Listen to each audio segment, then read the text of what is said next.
Saya lanjutkan kuliah ini.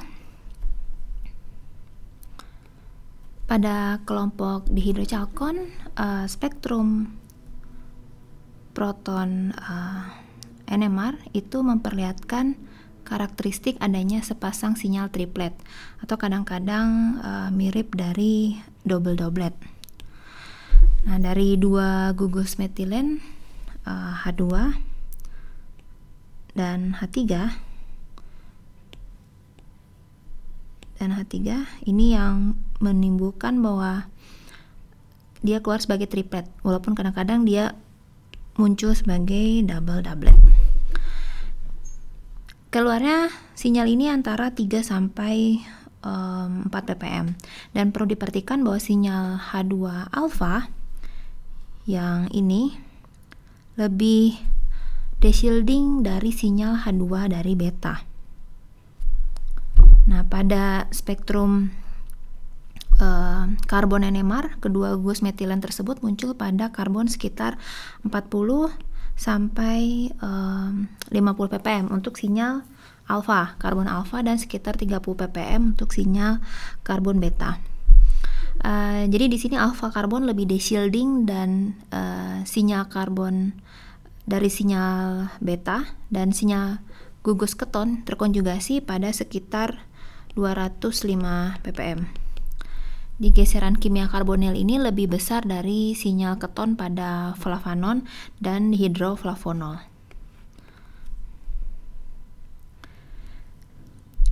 Di sini kita bisa lihat bahwa spektrum proton di mana hidrogen alfa itu lebih deshielding di sekitar 3 ppm dibanding hidrogen beta yang keluar atau muncul pada geseran kimia kurang dari 3 ppm.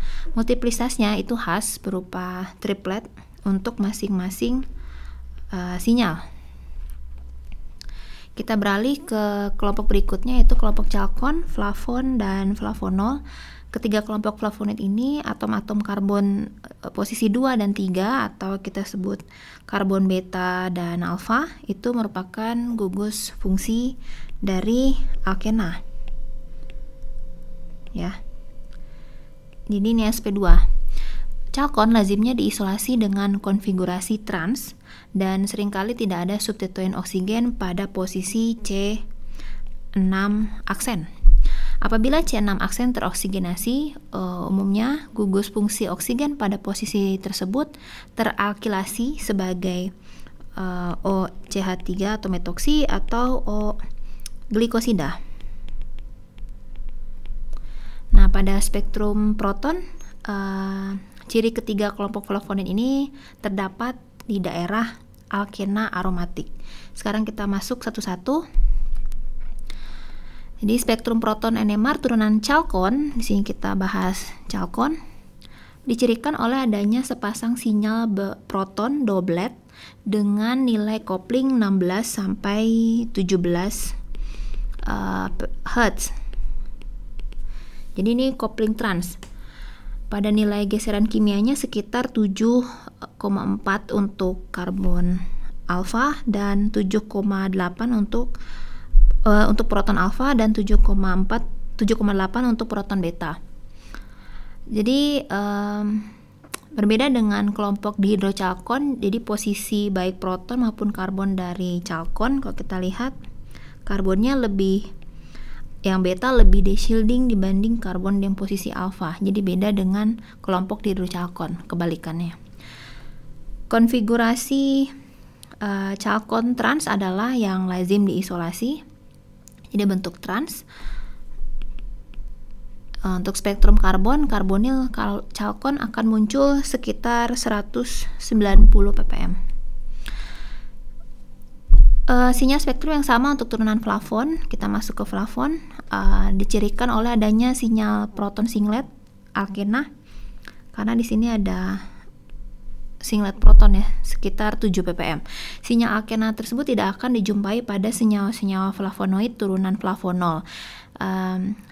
Yang kalau kita udah bicara flavonol, maka kita hanya bisa mengandalkan sinyal-sinyal dari karbon NMR.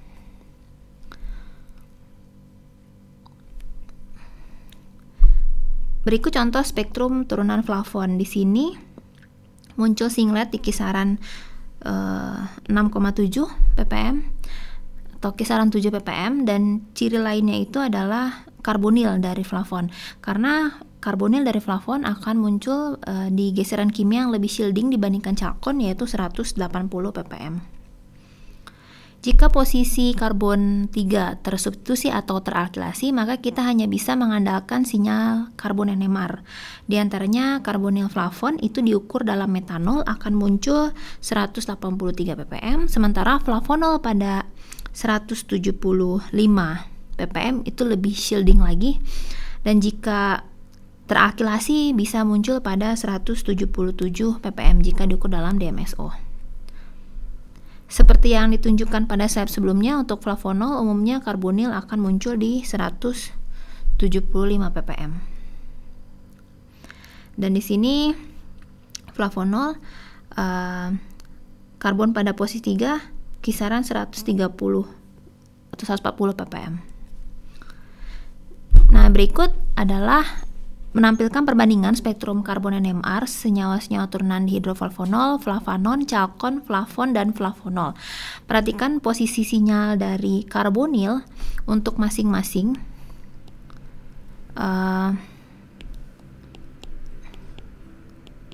Ini berbeda. Jadi yang paling deshielding berurutan itu adalah kelompok dihidroflavonol, hingga yang paling shielding yaitu flavonol 175 ppm.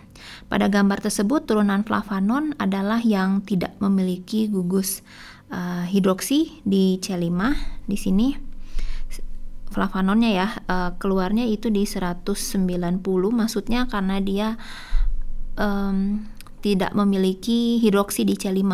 Kalau dia memiliki hidroksi di C5 maka akan lebih deshielding sekitar 195 ppm. Jadi setara dengan kelompok dihidroflavonol.